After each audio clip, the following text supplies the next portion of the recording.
I believe that big strides are about to take place in our quality of consciousness. I believe we're going to grow a lot over the next decade. Now, that's for several reasons. One of those reasons is that the physicists are getting more and more positive toward this reality being a virtual reality. That's been growing immensely over the last decade because it is the only viewpoint that really answers the experimental results. So virtual reality is a better explainer of the facts. So that is going to continue to grow.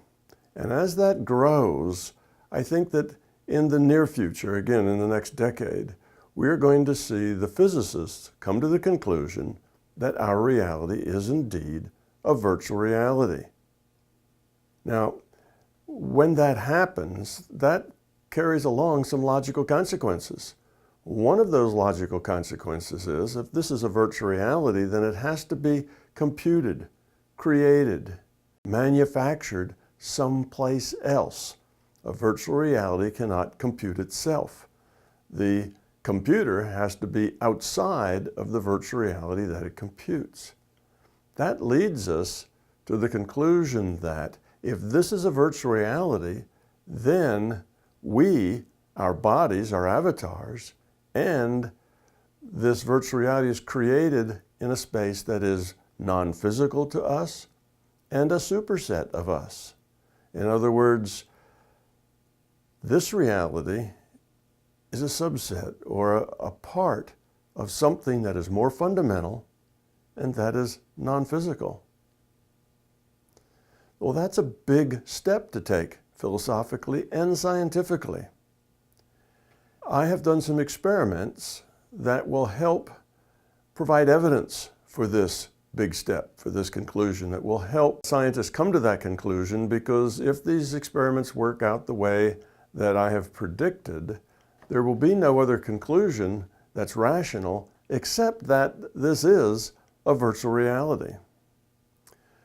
Well, when that happens, it's going to be a worldwide event. And because we have the internet, this information will travel far and wide very quickly.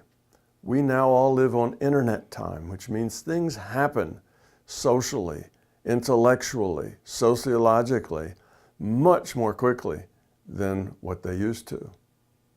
So in a decade, we could find ourselves with a whole new understanding of the nature of our reality.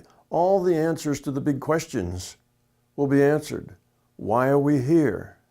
What's our purpose? What's the point? What sort of reality is this? What's the significance? What should we be doing here? What's important and what's not? Where does morality come from? What is the fundamental difference between good and evil? All the big questions that people have struggled with for years will then have solutions.